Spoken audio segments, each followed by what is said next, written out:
Hello Capricorn, good morning. Kape po tayo guys. Andito na naman ako, 1 week na naman na nakalipas. So magre-read na naman po tayo ng cards para sa inyo mga Capricorn. And ang gagawin ko pong reading this time is cartomancy reading and gagamit po ako ng ordinary cards para sa inyo no guys. So yun lang po. Paalala ulit na this is a general reading. Kung ano lang po yung mag-resonate sa inyo guys, yun lang po yung kunin ninyo, okay? So, maraming salamat. Sun, Moon, Venus, and Rising. Capricorn, ano po ba ang energy ng reading nila this time? Meron kayong finances and career. Financial issues are a factor in your love life right now. And then, keep an open mind. Your soulmate may differ from your usual type and expectations. Next. Bumaba tong dalawa. Free yourself. It's time to take back control of your life. And last, give your relationship a chance. Work on your partnership. Give your relationship a chance. Maybe some of you nagka-problema sa kanilang relationship ng kanyang partner, no? Sun, Moon, Venus, and Rising. Ano po ba ang message para sa ating mga Capricorn sa reading today? Angel Spirits.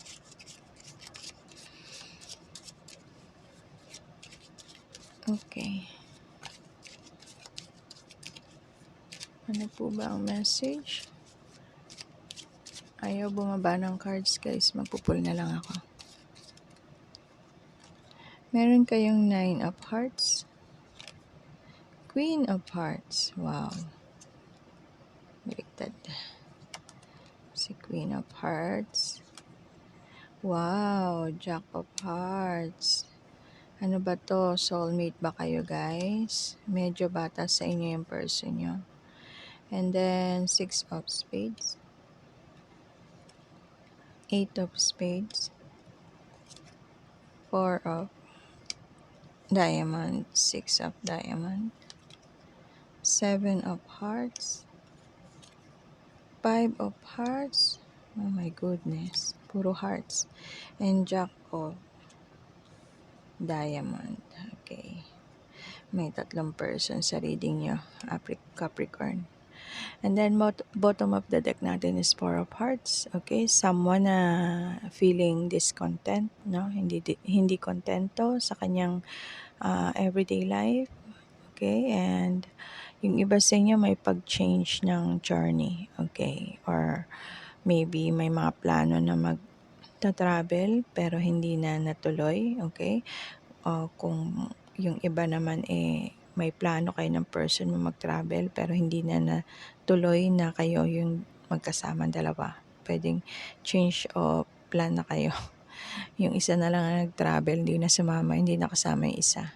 So, yun po ibig sabihin ng 4 of Hearts, no?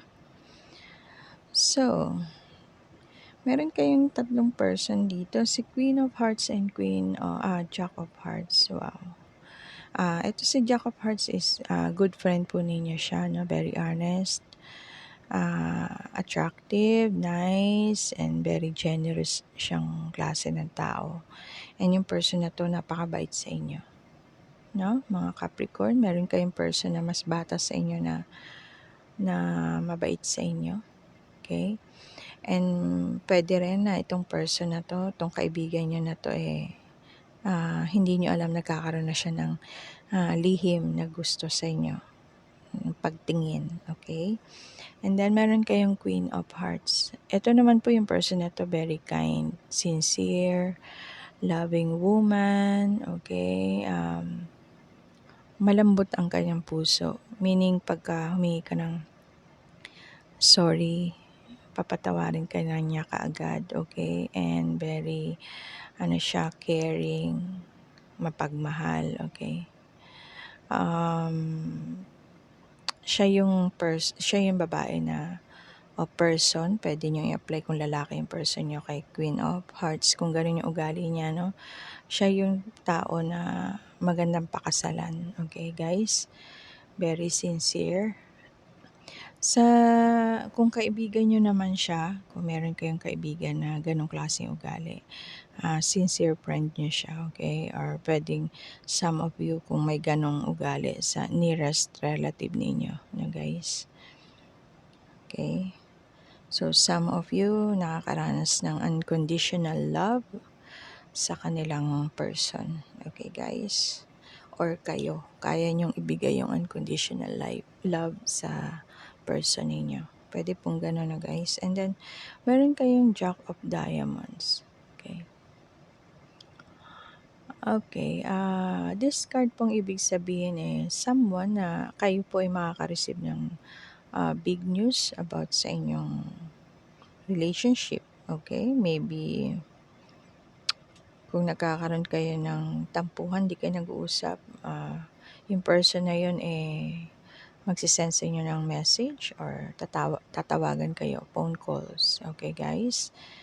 And yun, good luck card to, guys, tong Jack of Diamonds.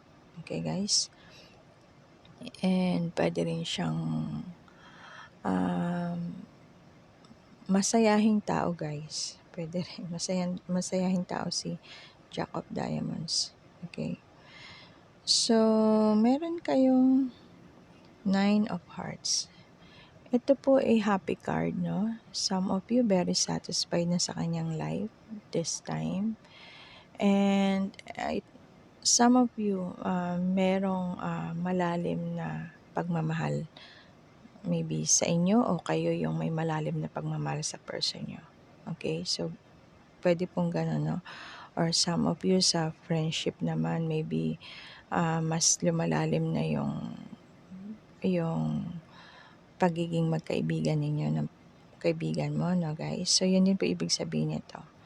9 of Hearts is a happy card, okay? And then, meron kayong 6 of Spades. Ito naman po ibig sabihin nito, okay? Maybe some of you, kaya kayo nagkaroon ng paghihiwalay ng person mo, no?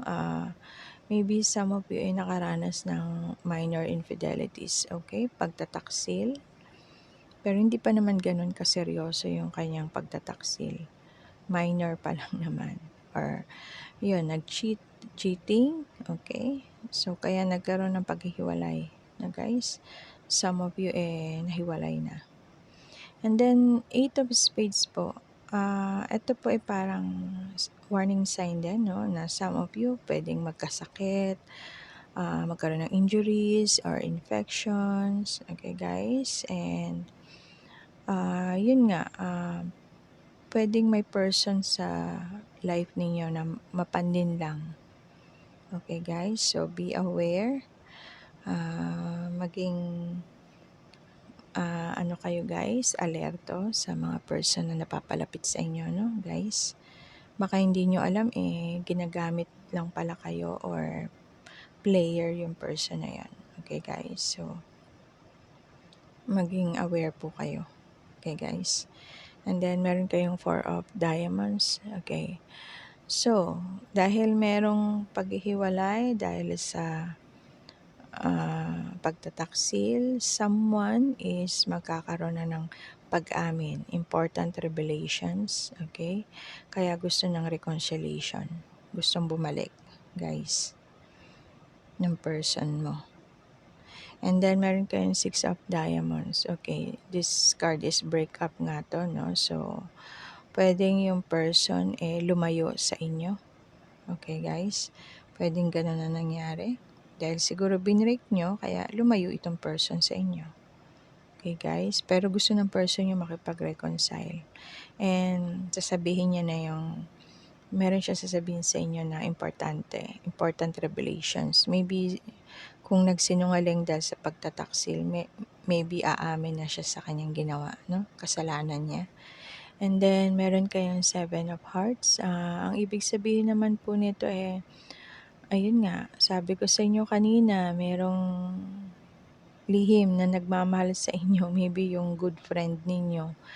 unti-unti na nagkakaroon siya ng gusto sa inyo, secret love, okay? And lagi ka na sa imagination ng tao na 'to, lagi ka na sa panaginip niya, okay guys? And lack of self-confidence siya kasi, siguro hindi niya kayang aminin sa'yo yung totoong nararamdaman niya kaya gano'n, guys. So, para naman po dun sa mga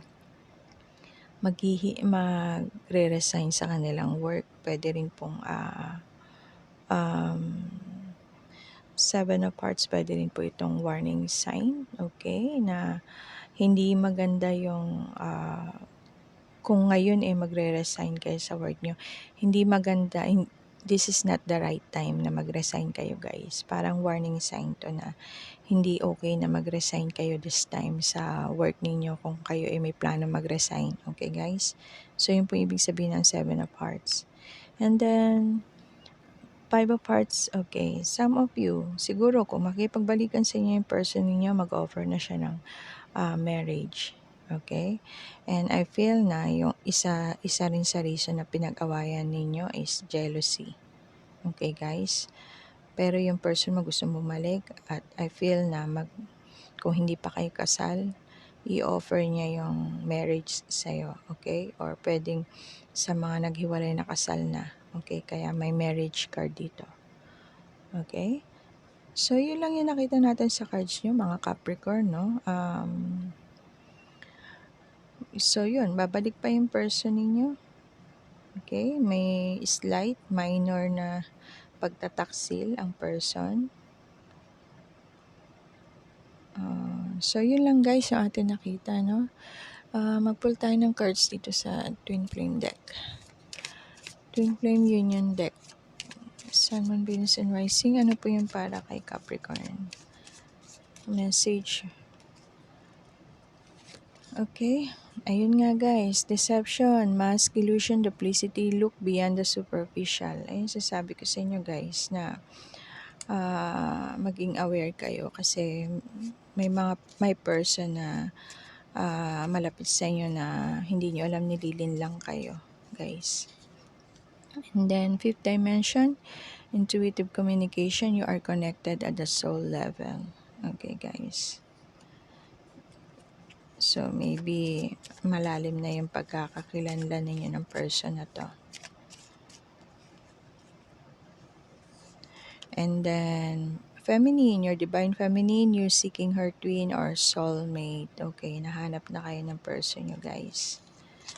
And then, karmic partner, conventional relationship, duty bound by societal conversation. Okay, maybe, yun nga, kasi meron kayong minor infidelities, no? Kaya meron sigurong karmic partner. Last one, self-worth, guys. Self-worth, kaya siguro meron kayong free yourself. Values, self-esteem, confidence, be empowered by valuing yourself. Okay, guys? So, don't forget po yan. Self-worth. Isipin nyo na mahalaga kayo, guys. And always love yourself first. Huwag niyo ibibigay yung buong pagmamahal nyo sa person nyo. Wag na wag na wag.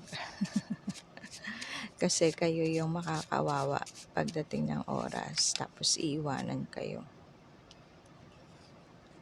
So, meron kayo ditong I remember the day we met like it was yesterday and my days with you were the best days of my life. Sabi ng person nyo. Ay, shucks, sorry. Bumukas naman ang maraming cards. Wait lang guys, kunin ko lang. Balik natin para... Okay. Next. Next message. Fall for you. And, hi guys. I love you daw. Capricorn. And, you're the yin to my yang. Okay. Soulmate nga kayo guys. Meron kayong 5th dimension. Next message. Para sa ating Capricorn. The feelings only grew stronger and stronger each day. Next, I wasn't strong enough for you. Next, wait for me. Oh guys, kasi nga gusto niyang bumalik, reconciliation. Wait for me daw, sabi niya. I want a future with you. And last, can you hear me whisper your name? Okay ka. Maybe ito yung lagi ka na sa kanyang panaginip. Lagi ka na sa kanyang imagination. So, yun lang guys yung ating nakitang mga messages para sa inyo ng mga Capricorn. So, mag-pull tayo ng letters and numbers. Baka mag-resonate yung initials ng person ninyo and sa inyo and yung birthday and anniversary. Guys, meron kayo number 10, number 5, number 6, number 4, number 7, number 1,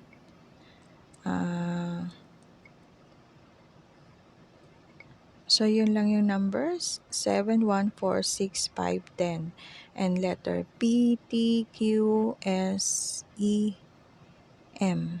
P, T, Q, S, E, M. So yun lang guys, baka mag-resonate dyan yung person ninyo.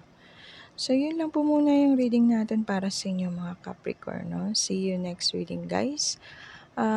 Some of you, dealing kayo ng same zodiac nyo, no? Capricorn or Earth sign, Taurus, Virgo, Capricorn, yung person ninyo. And pwede rin pong Scorpio and Pisces, yung person ninyo. Guys, Capricorn. So, yun lang po guys. See you next reading. Bye for now. Have a nice day and blessed be. Ingat po kayo guys. Love yourself first. Bye.